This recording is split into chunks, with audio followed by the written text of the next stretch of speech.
Thank you. And hello and welcome to this webinar presented by the IFRS Foundation.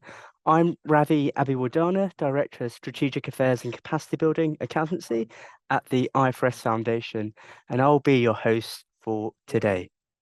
First, some housekeeping. We encourage you to ask questions in the Q&A window. We won't get to all of them today, but be assured we will consider them all in our educational efforts, including future webinars and communication going forward. This webinar will be recorded and available at the IFRS Sustainability Knowledge Hub. We have live closed captioning enabled too. You can turn it on in Zoom, but as a heads up, it isn't 100% accurate. However, we hope it helps with accessibility of this content. And another quick disclaimer, the information and topics discussed during the webinar do not constitute implementation guidance, from the IFRS Foundation. With that, welcome to everyone joining live from around the world, as well as those listening on demand. And here's a look at the registration. We have over 1,700 people from across 119 jurisdictions, spanning consultants, finance and reporting executives, and sustainability officers, as well as the accountancy profession and academia. Our topic for today's episode is implementing IFRS Sustainability Disclosure Standards, Pan-African Insights. In other words, as countries start to incorporate the ISSB standards, what is driving them into action and what are the benefits of adoption of the ISSB standards for companies, investors and capital markets in general? We'll discuss the Pan-African context for sustainability disclosure.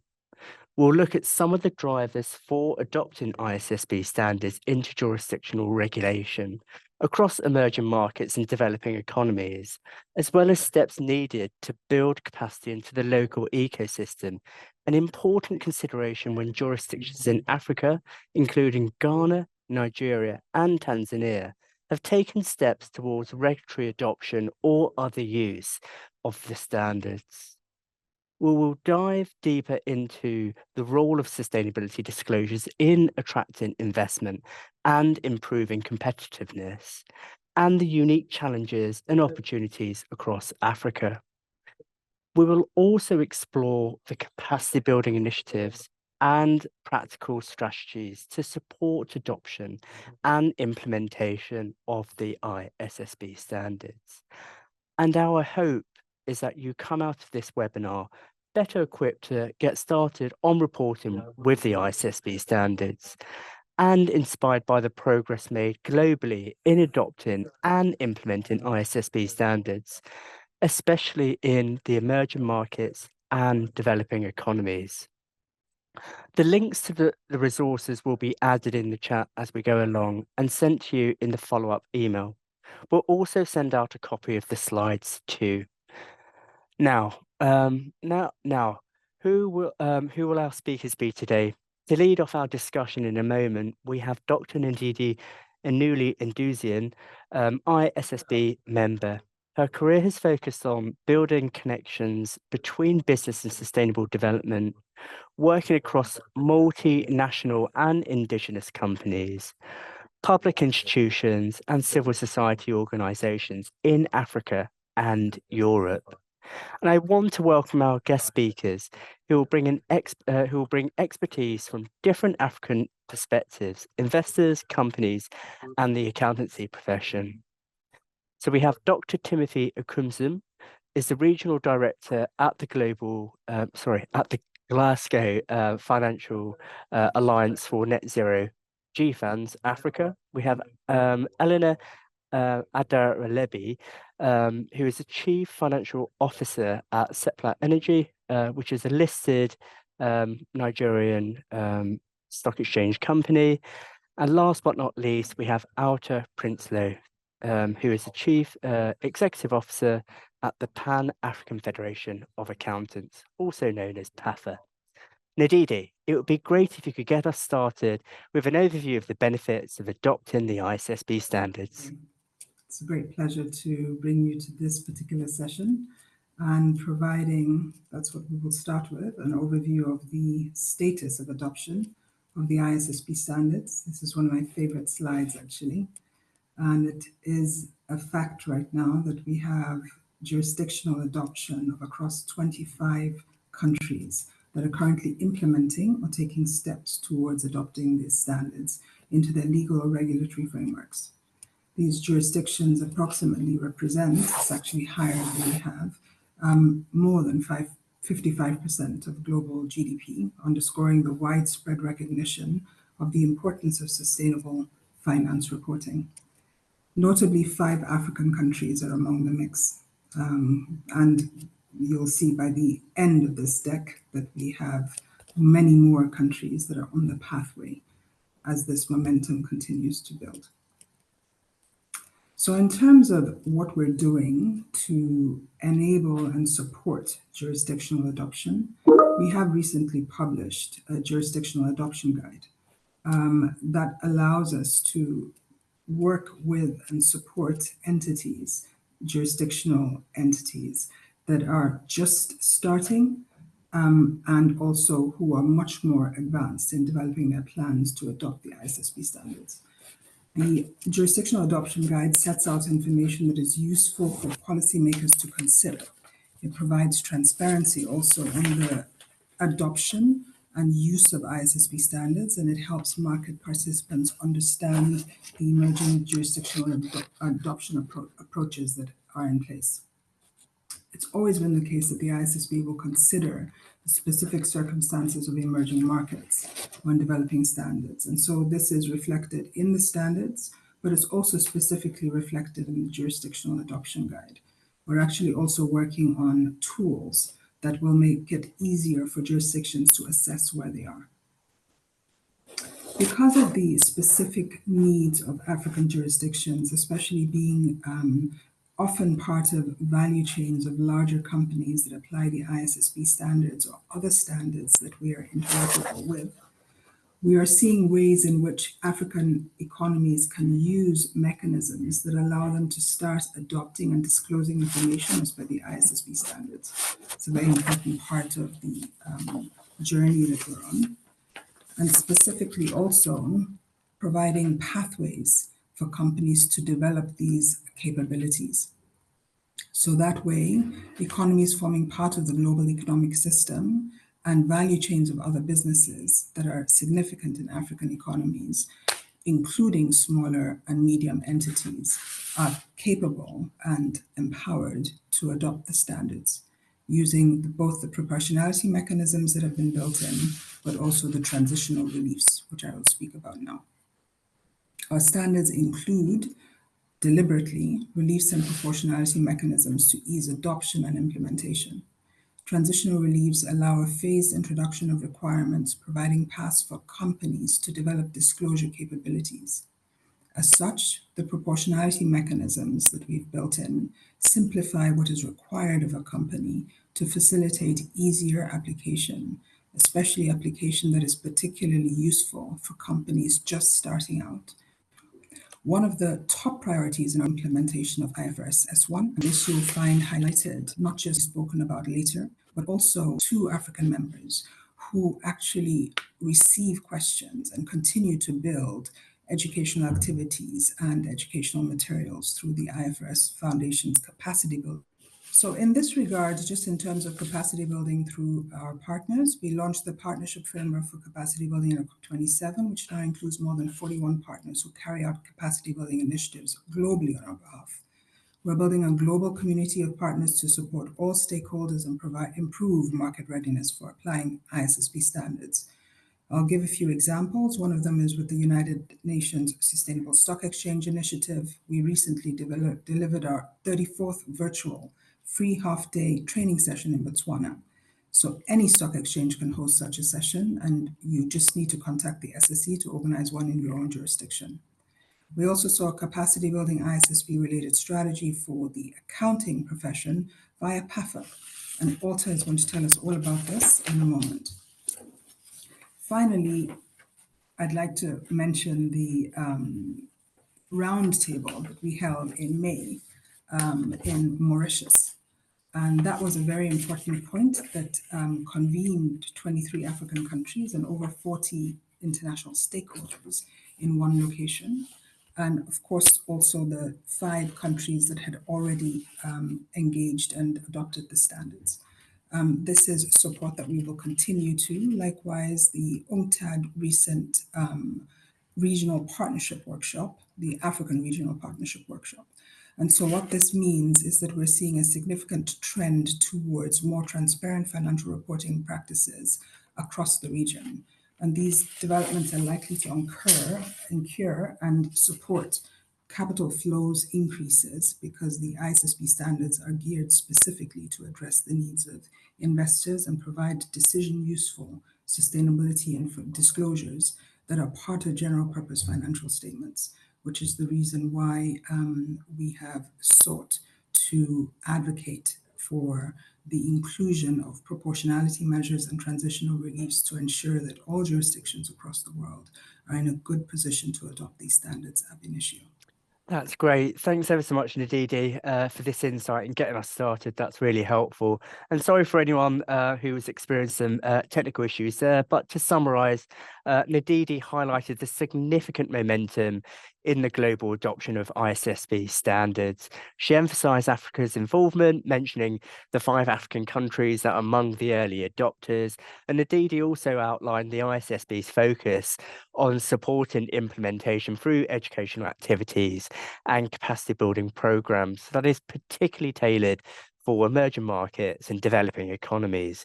In conclusion, it's evident that there's a concerted effort to make these standards accessible and implementable across various economic contexts, including the unique needs and opportunities in African economies. Now, let's hear from our panelists representing main components of the reporting ecosystem, an investor, company, and the accountancy profession. And just a reminder to our audience, after an initial round of comments, we'd love to take your questions. So please do post them into the Q&A box. So let's get started with Tim, Regional Director of GFANZ Africa, who can provide the perspective of how important sustainability disclosures can be for investors in the region.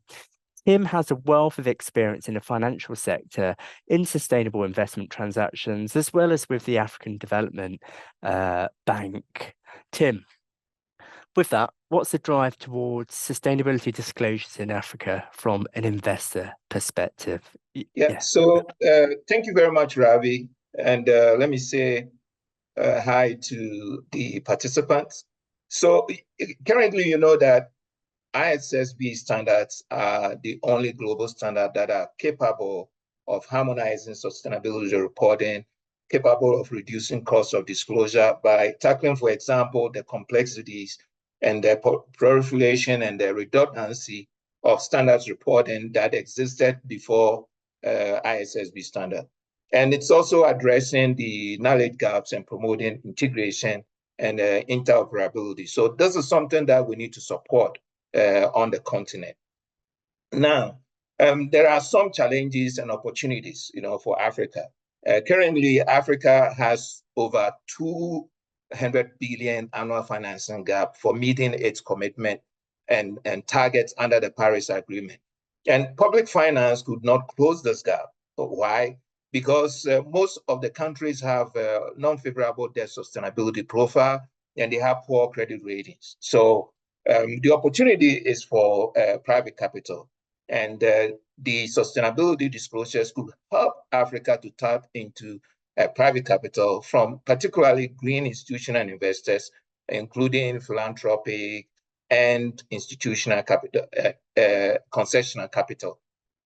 So the other one is the high risk perception in Africa due to limited disclosure and corporate governance. And for example, for some of you who may be coming from Ghana or know about the financial sector in Ghana, one of the key reason for the dissolution of about 5 banks was because of limited disclosure and governance issues.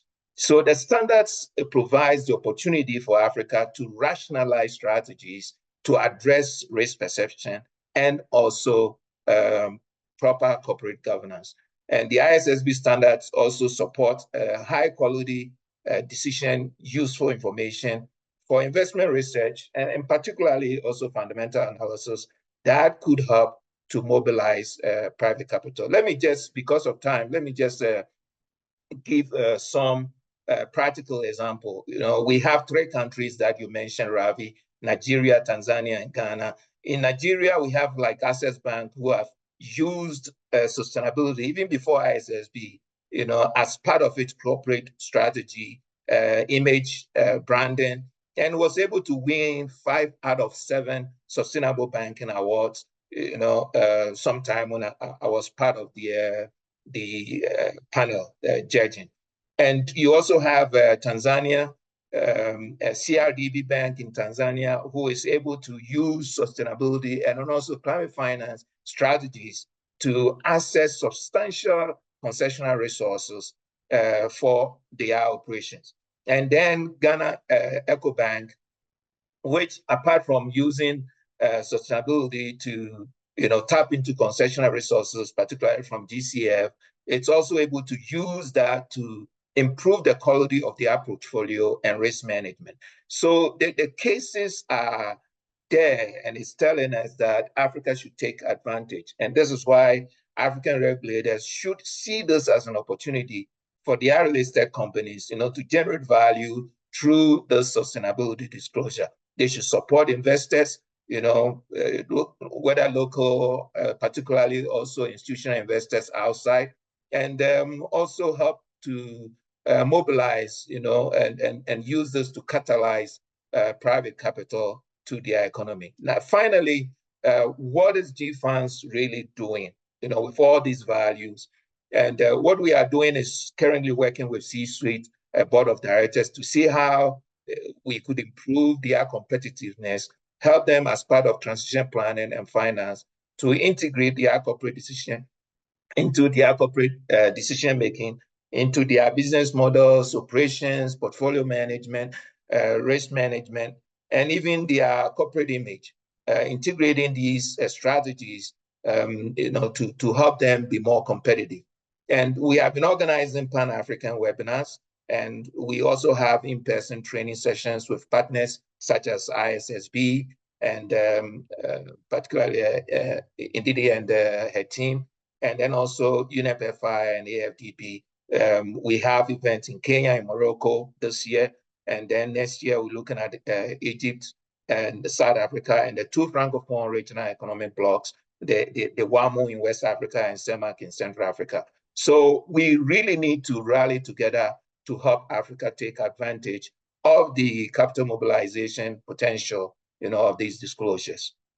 And I may come in if there is any question, for more information. Thank you, Ravi. That's great. Thanks ever so much, Tim. And it's good to see that investors see the ISSB as a form of value creation. So that's fantastic. So next we turn to Eleanor, Chief Financial Officer for Seplat Energy. Eleanor joined Seplat in 2015 and has more than 3 decades of diverse experience in both oil and gas and professional services industries, and has held impactful roles in EY, ConocoPhillips and Ocean Energy, to name a few. Eleanor, from the perspective of a company, what is the relevance of ISSB standards and how can they drive business value within Nigeria and Africa more broadly? Thank you very much for the opportunity and for inviting Seplat to be a part of these conversations. And just maybe to pick it up from some of the things that Tim was saying, Tim talked about limited disclosures, transparency, high quality information to support investments or investors' decisions. And then, of course, he did say a little bit about the banking sector and the financial institutions and how they are at the forefront of supporting what the companies are doing. And I think for us, it's the same. It's very similar. We've taken a more strategic approach to sustainability, and as a company, we've been reporting on sustainability from, almost since 2012 when we started operating in Nigeria. And we're operating in 7 onshore blocks in the Niger Delta region. And of course, it's an energy company, so there are huge risks and opportunities that exist in that sector. So aligning ourselves with the sustainability standards is extremely crucial. Of course, it's very much linked to long-term growth because the investors and the stakeholders of our business are keen to ensure that ESG metrics are relevant. I mean, everyone is now seeing and understanding that these metrics are there for long-term value. And so what the sustainability standards do is to provide that the global sort of framework and standards. And so everyone who's aligned with those standards can then sort of see sort of what is the long-term value of the company. So for us, it's important. For us, we've decided to embed a lot of the factors behind ESG in our business. And we started early, we adopted early, and we said, look, let's be ahead so that we have the opportunity to ensure that that we're following these reporting standards and framework. So it's very crucial. I'm actually quite pleased that it's happening now. The last couple of years, I mean, we adopted GRI back in 2014. And one of the things that I personally had an issue with was that there were so many standards all over the place. And now that we have ISSB, it's much more streamlined, much more aligned. And the fact that we've had the experience with IFRS, I mean, remember at some point we had to move from GAAP to IFRS, and we supported IFRS. And now ISSB is very much linked and aligned with IFRS. That's quite helpful. So then it's not just financial metrics we're paying attention to now, but there's also the non-financial metrics. So again, it's global standards. It supports transparency. This supports, universal disclosures across companies, across jurisdictions. When Ndidi was talking, she started off by sharing how many jurisdictions are already aligning to these standards. So from my perspective, it's very much, the sustainability word is very much embedded in what ISSB is doing at the moment. So maybe I'll pause there to let others give a view. Thank you. That's fantastic, Eleanor. What momentum as well. So thanks for sharing that, not only myself, but also the audience as well. And just also the benefits of being an early adopter as well. And it's great to see that you're seeing value from this as well. So thanks. So now let me turn to a Pan-African accountancy perspective with Alta, who is the CEO of the Pan-African Federation of Accountants and a capacity building partner for the IFRS Foundation Partnership Framework. What is the importance of Pan-African perspectives in implementing ISSB standards? And what is the role of the African accountancy profession? Thank you so much, Ravi. I love it to speak about my 4 favorite things in the world: Africa, the accountancy profession, PAFA, and sustainability. So let's start. Africa's diversity spans a wide range of economies, development stages, regulatory environments, sustainability challenges, and cultural contexts, making a tailored African approach essential to addressing the continent's unique needs. The accountancy profession is well positioned to play a key role in advancing sustainability across Africa, particularly through the adoption of the ISSB standards. Accountants as leaders can drive change by embedding a culture of sustainability reporting within their organizations and the broader business community. As collaborators, they are equipped to work closely with stakeholders to navigate the complexities of global standards, ensuring a coordinated and unified approach. And as advocates, accountants have the voice to champion the importance of sustainability reporting, emphasizing its value to businesses, investors, and society at large. But to fulfill this role effectively, capacity building is essential. Equipping accountants with the skills and knowledge to integrate financial and sustainability reporting seamlessly will empower them to lead these efforts and deliver meaningful outcomes. PAFA, representing 57 professional accountancy organizations across 46 African countries, is uniquely positioned to lead this transformative journey. And with the support of the IFRS Foundation and FCDO UK, and with special thanks to Ndidi and Ravi, PAFA has developed a strategy centered on 3 strategic objectives. 1, accelerating the adoption of the ISSB standards across the continent. 2, ensuring high-quality implementation of these standards. And 3, amplifying Africa's voice in shaping them. The cornerstone of this strategy is the PAFA Sustainability Center of Excellence, the vision of which is to become Africa's leading resource for implementing the ISSB standards, empowering accountants to champion good governance, transparency, and accountability, thereby fostering sustainable value for all Africans. The center's mission is to strengthen the capacity of professional accountancy organizations and their members through innovative education, resources, and partnerships.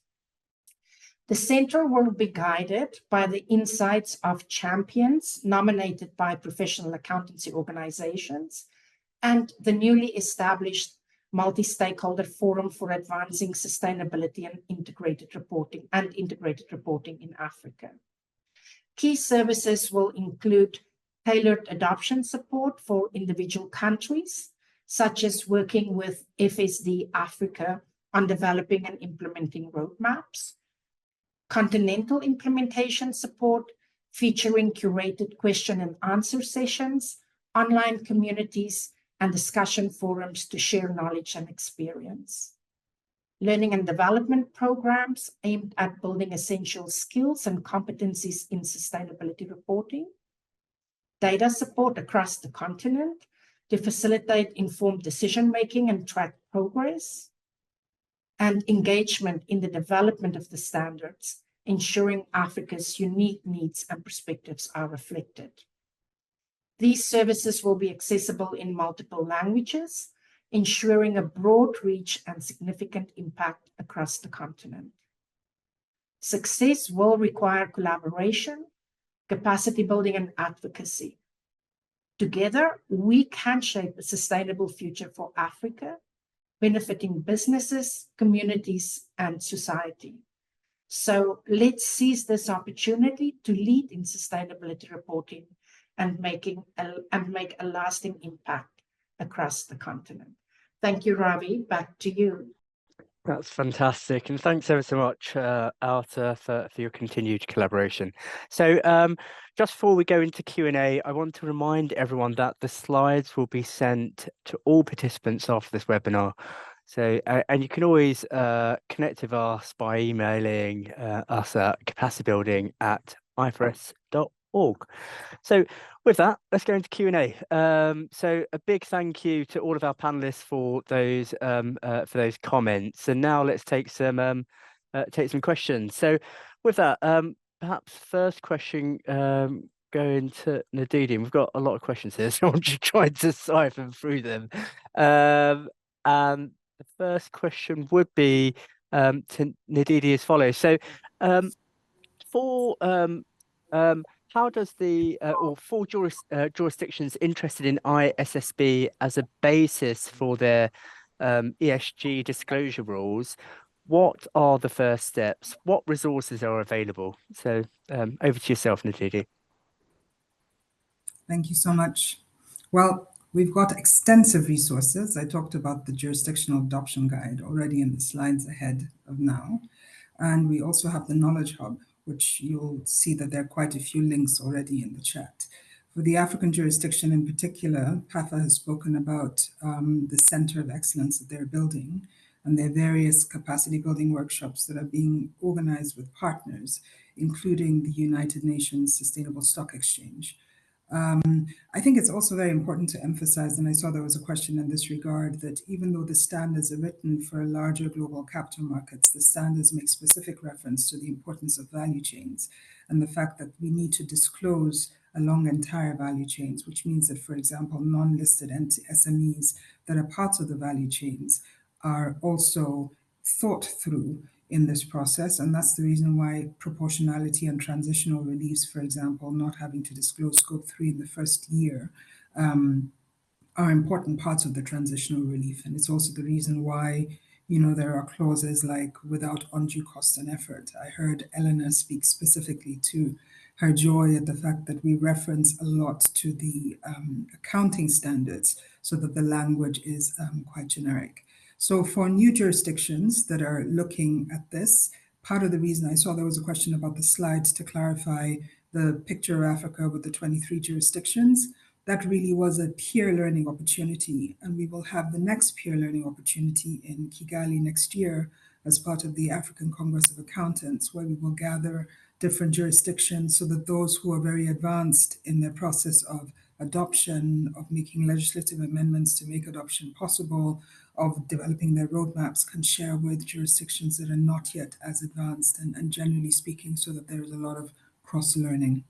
That's great. Thanks. Thanks ever so much for that for that response. So there's a question, and I'm going to give this question to Tim. So and this is, how will ISSB standards boost sustainable investment in African markets, and what unique African factors should investors consider? Yeah, thank you very much, Ravi. The opportunity really exists for Africa, and we are supporting this because of the value that we see in the ISSB standards. And that is why I was talking about some of the trainings that we have, some of the engagement that we have, even with C-suites, leaders, and board of directors to take advantage of these opportunities. Now, there are practical examples that I have given, some of you. We all know that if an investor is going to put his money into a company, right, the investor would like to know what is happening in a company. In a technical term, we talk about disclosure. And in technical term, we talk about investment analysis, investment research, and then also some form of investment perspective. And this is to provide a comfort to the investor. Now, in Africa, one of the high perception of risk is because of this limited disclosure. So the opportunity that ISSB and IFRS even brings in that integration, right? Not only the accounting and financial disclosures, but also sustainability disclosures, which is very, very important to green investors. So that comfort is leading to tapping into more green capital. And I have examples that I could provide. Some of those are online, so they are not confidential. For example, CRDB in Tanzania, which is one of the countries that is pursuing ISSB standards adoption, is able to tap into GCF financing for over 100 million, right? At this time where capital is really crunched, and they are getting it at a very concessional rate, right? Not only in terms of interest rate, but also in terms of tenor. Where could you really, have that? So they are putting the strategies and the capacity to be able to take advantage of this. And this is why financial institutions and private sector in Africa have to put their ducks in a row to have the capacity that will help them to really pursue this sustainability disclosures so that their company are more attractive to investors. And without that, it will be very, very difficult to really close the current huge financing gap in Africa. That's fantastic. Thanks ever so much, Tim. And now heading to Eleanor, and from your perspective, how is Seplat Energy implementing ISSB standards? Bearing in mind that you're an early adopter, and how might this influence other matters within your sector? Thank you very much. So for us, the one thing that has been extremely positive is the fact that it's really allowing us to become, it's very easy for people to understand us better. It's put a lot of focus for us around sort of all the key metrics around environmental, social capital, as well as governance. And specifically on the environmental side, one of our major goals is to end routine flaring. So it's put us in the forefront, first of all, and we're now becoming more accountable to our stakeholders. And it's not just the investors, it's a whole range of stakeholders. We have our government partners, we have the regulators, the employees, people that we work with, our communities. And so there are quite a number of people who are very focused on what we're doing as a business. And so we've also gotten to the point where we understand what our material issues are, which is one of the things I really like about this ISSB standards. And previously we used to report on GRI, and now we are going forward. We're largely going to be sticking with the ISSB standards, adopting IFRS S1 and S2, which we started back in 2023. And we're going to do a lot more in the next 2 years. We actually set out a 3-year plan in our integrated reporting plan, and then we are sort of in our 2nd year now, and we're taking it further a little bit more. So for us, really, this early adoption has been a very good opportunity for us to sort of come out there and demonstrate our capability around these key areas, the fact that we understand that this is a long-term value chain issue. And, again, every time we talk about this, it's very much from the top, from our board level to our, the CEO is chairing a special sustainability management committee that is driving all of these things within our business. So for us, it's not just the reporting. The reporting is a fallout of how our business is structured. So it's very much a strategic focus for us. And we're pleased because, we're not coming and putting out these reports and saying, oh, look at the reports. We're saying that this is how, our business is run. So I think what we just need to do is, we did have quite a number of challenges, but what we just need to ensure we're doing is that we're constantly keeping up to date with the information. I think that the IFRS Foundation is doing a great job in communicating and pushing out all of this information. We did have some challenges around how we're going to collate the data. And so we're now making investments in technology within our business. Again, the sustainability is embedded within our business. We don't really have like a separate unit that is, coordinating, sustainability as a separate department. We're saying in Seplat that sustainability forms part of the business, and so the reporting side does the same thing it does from the finance perspective. So again, still a lot of learning, and we've put ourselves forward as the company that will continue to receive the information. Our investors, we do have a number of our investors who are quite keen on a lot of all these ESG metrics, and sometimes we do have sessions where this is what they want to know about.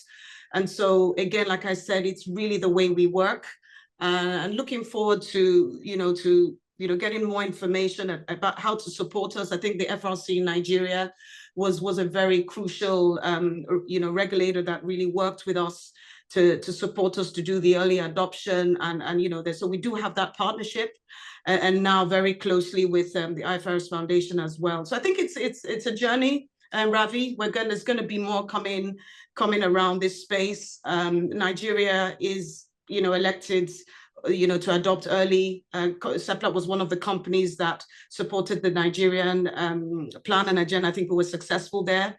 We will continue to put ourselves forward. We're already used to extensive disclosures and reporting because we're quoted on 2 key markets in London and in Nigeria. So this is not alien to us with regards to how to do this.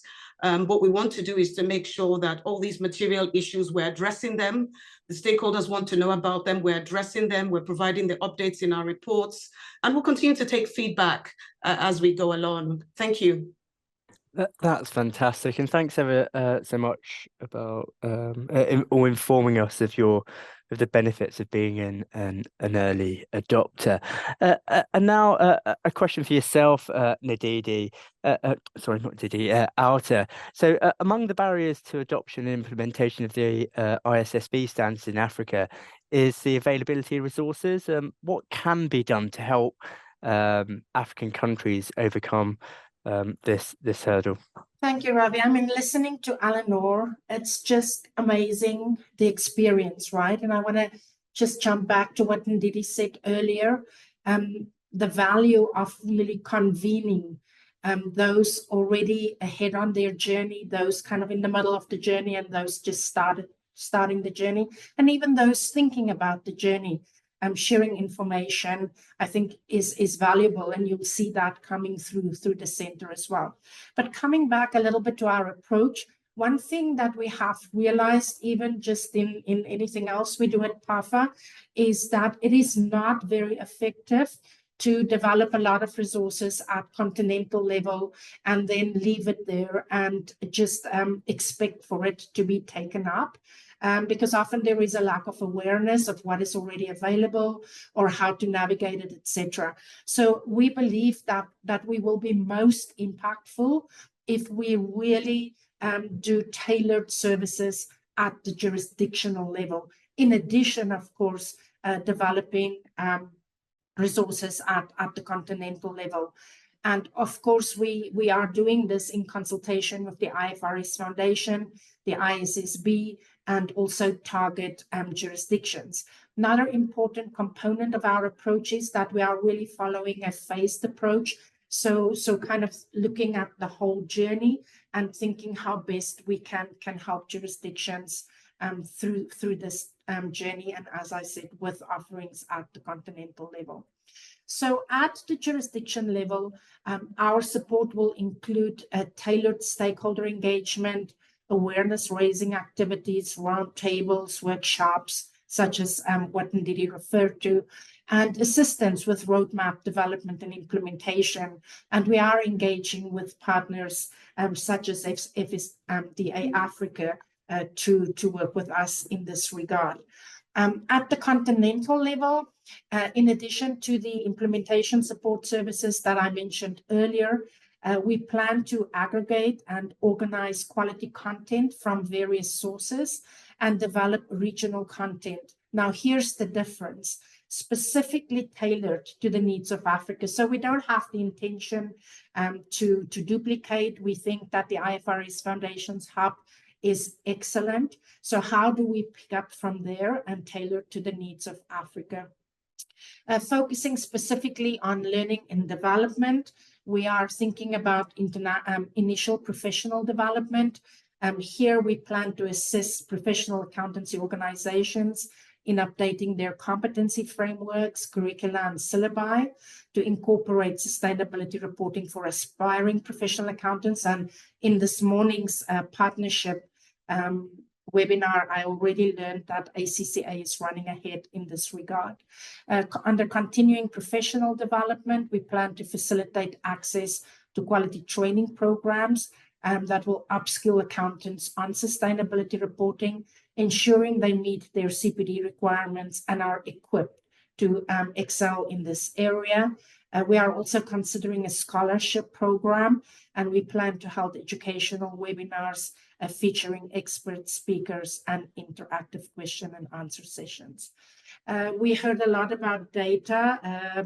So for continental data support, we aim to facilitate access to curated data sets relevant to the ISSB Standards disclosure requirements, to provide data visualization and analysis tools, and to support integration with external data sources for comprehensive data coverage. And then additionally, just thinking again, coming down a little bit to the jurisdictional level, but here maybe sub-regional, is that we plan to assess the adoption landscape in the French-speaking jurisdictions to inform our service offerings in that regard. And although our focus is on accountants, most of our resources will be designed to benefit others within the sustainability reporting ecosystem, making them valuable for a wide range of stakeholders involved in driving sustainable practices. Back to you, Ravi. That is fantastic. And thanks ever so much for informing us of your Pan-African, but also jurisdictional specific strategy to support the implementation and adoption of the ISSB standards. Ndidi, having heard some of the questions and the comments from our panelists, what would you add as a parting message from the ISSB to preparers and other stakeholders? Thanks so much, Ravi. I think that it would be a good time just to kind of project the slide that gives us an overview of where we're going. I've tried to answer some of the questions in the chat, but at a high level, just very quickly, what are we focused on going forward? So on the one hand, we're looking at enhancing the ISSB standards. I think we've heard from one industry in the room, and I think we've heard nicely from Eleanor the way that the ISSB is actually helping to focus the work that she's doing so that the metrics are investor specific. It's very important to just recognize that our focus is on providing decision useful information for investors in a way that is cost effective on the one hand, and on the other hand, very, very important to Africa to ensure that this information can be used to unlock capital flows. So the SASB standards, which are our industry specific standards, are a very important part of that. Also serving as a proportionality mechanism because you can pick up metrics and targets that are specific to investors and important to investors. The other thing we're really focusing on is research projects on nature and human capital going forward. Again, I just want to say it's so important that you get involved in the jurisdictional consultations to support the decisions being made about what the future standards will look like, for example, on human capital and biodiversity ecosystems and ecosystem services. Again, one of my big themes here is just the reminder that sustainability actually isn't new to the African continent. It is an indigenous knowledge system. It's the way that we've always preserved nature. It's coded into our traditional languages. And so the more that we participate in these consultations going forward, the more that these standards are able to incorporate the perspectives that are so important to these jurisdictions. Very important also is obviously we're focusing very much on interoperability. There are a lot of questions in the chat about GRI, for example, and ESRS, the European standards. Interoperability is a core part of our standard setting, as well as connectivity with the financial or the accounting standards that you're very familiar with. Stakeholder engagement is absolutely key. Africa is absolutely central to our focus. Our belief is that really these standards can help to leapfrog, help to unlock value, and help to mobilize the capital that's required for climate finance to power the African continent. We encourage you to submit tricky questions as you're implementing the standards, for example, to our transition implementation group. We also think that the addressing of data gaps will help to right disproportionately high risk perceptions for business and credit access for different African entities and jurisdictions. And we think that, and we hope that we will have more testimonies like we've heard from Seplat, Eleanor and Tim today, and of course working very closely with PAFA, that we will be able to really ensure that these investor-focused disclosure requirements that are achieved without undue cost and effort, which we call proportionality measures, are useful to the African continent and really help us in terms of appropriately valuing the enormous human and natural capital of our continent so that we can unlock the capital for appropriate transitions and just transitions going forward. Thank you very much. I think. Okay, all good. And just a big thank you, Ndidi, for your strong and continued leadership and collaboration to support such endeavours on the African continent. So with that, and before we go, we'd like to remind you, listeners, about some key resources to help you stay ahead. The IFRS Foundation offers several programs to help you do just that. Our website and our Knowledge Hub have more than 200 resources from the IFRS and the and third-party partners. IFRS Sustainability Alliance a membership program for education, tools, and peer networking. The Fundamentals of Sustainability Accounting credential, also known as FSA, which instills the link between sustainability and financial performance. And finally, our website at ifrs.org, where you can sign up for alerts. Please remember that that your use of our resources and participation in our programs also supports our mission as a non-profit standard setter. Please stay involved with the IFRS Foundation, including through this webinar series. Follow us on LinkedIn and news updates to learn more about the series covering a variety of topics, such as the transition from the TCFD recommendations to the ISSB standards. You can also listen to the ISSB monthly podcast to stay up to date. I'm Ravi Abeywardana with the IFRS Foundation. On behalf of the team here, thank you for participating. Until next time, thank you and goodbye.